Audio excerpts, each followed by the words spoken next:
Assalamualaikum warahmatullahi wabarakatuh. Balik lagi di podcast kelompok 8. Kali ini Nopal sebagai host di sini Dan Kuni Hanifah sebagai host di sini. Dan Siti Mahmuda sebagai narasumber. Saat Pisauki sebagai narasumber. Oke, di podcast kali ini kita bakal ngebahas seputar apa nih? Tentang kelompok rahasia yang menamakan dirinya sebagai Ikhwan Al-Safa.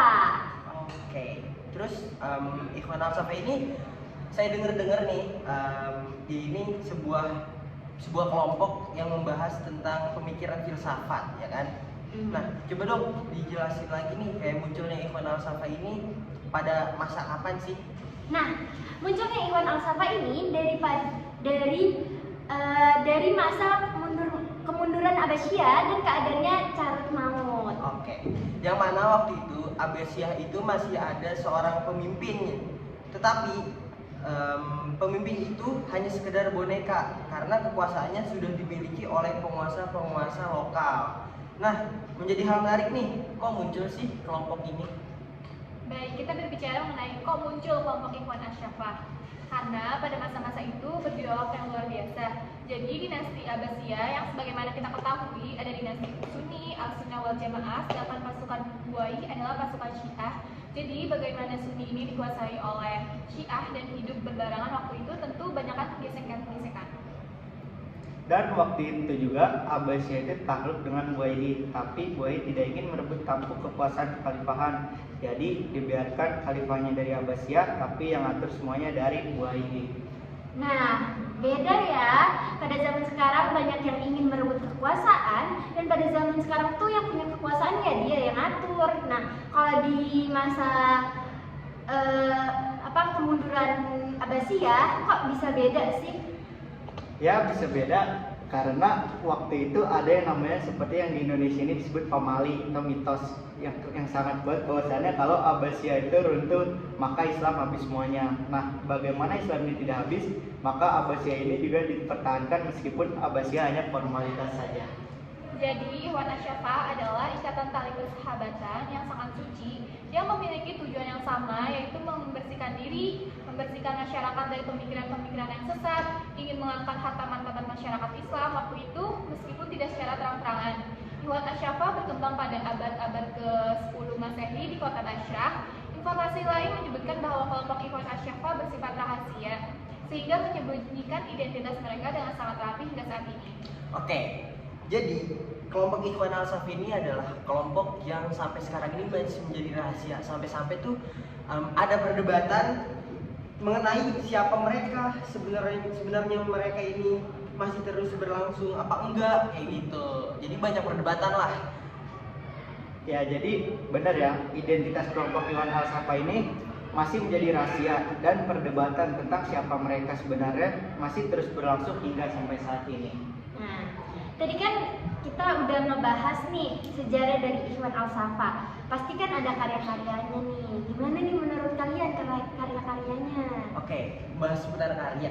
Pasti ada dong karyanya dari Ikhwan Al-Safa ini. Salah satunya adalah buku ensiklopedia Rasail Ikhwan Al-Safa yang menjadi bukti kebenaran yang tidak bisa dibantahkan bahwa Ikhwan Al-Safa itu ada. Ya, benar banget. Karyanya itu memuat informasi yang sangat penting yang diketahui oleh publik tentang berbagai disiplin ilmu pengetahuan yang telah berkembang di dunia Islam pada sekitar abad ke-10 dan 11 seperti matematika, etika, logika, fisika, psikologi, dan agama yang terkumpul dalam 52 risalah ilmiah yang sangat maju diukur dengan zamannya. Nah, dan ini ada rincian daftar isi dari kitab Rasail yang memuat yang pertama yaitu ada buku matematika yang memuat aritmatika, geometri, musik, dan astronomi. Buku kedua ada logika yang memuat pisagogi, demonstrasi silogisme, dialektika, retorika, sofistik, dan poetik. Di buku ketiga ada fisika yang memuat kosmologi fisik, mineralogi, botani, dan zoologi.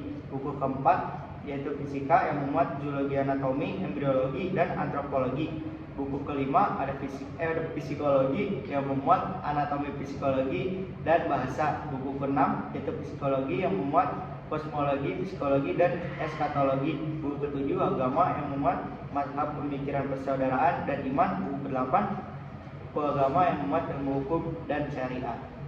Oke, jadi dari penjelasan Mahmudah dan Lutfi tadi bisa disimpulkan bahwa buku ensiklopedia Rasail Ikhwan Al-Safa ini bahwa tuh kelompok Ikhwan Al-Safa ini menunjukkan dia ini ingin memajukan penjelasan terkait dengan agama dan juga ilmu pengetahuan. Di dalam buku itu tercantum berbagai pendidikan agama dan juga ilmu pengetahuan. Mengupas sejarah dari Ikhwan Al-Safa udah, karya-karyanya juga udah nih. Nah, kalau misalnya pemikiran dari Ikhwan Al-Safa itu kayak gimana sih? Jadi pemikiran dari Ikhwan Asy-Syafa ini bersumber pada wahyu. Pemikirannya mencakup berbagai bidang seperti filsafat, sains, dan etika. Mereka menekankan pentingnya pengetahuan dan pendidikan, serta merangkul konsep harmoni antara agama dan ilmu pengetahuan. Dalam bidang pendidikan, Ikhwan Asy-Syafa berpendapat bahwa pendidikan adalah suatu kegiatan yang berkaitan dengan hikmah dan harus didasarkan pada sintesa pemikiran Yunani dan Islam. Mereka percaya bahwa semua ilmu harus dicari, bukan diberi tanpa usaha. Oke, berarti dari pemikiran Ikhwan Al-Safa ini sangat menekankan ya bahwa pentingnya pengetahuan dan juga pendidikan. Iya, bener banget yang disampaikan sama Mahmudah tadi, bahwa pemikiran Ikhwan Al-Safa selain menekankan pentingnya pengetahuan dan pendidikan, juga mendorong pengembangan moral dan etika dalam masyarakat.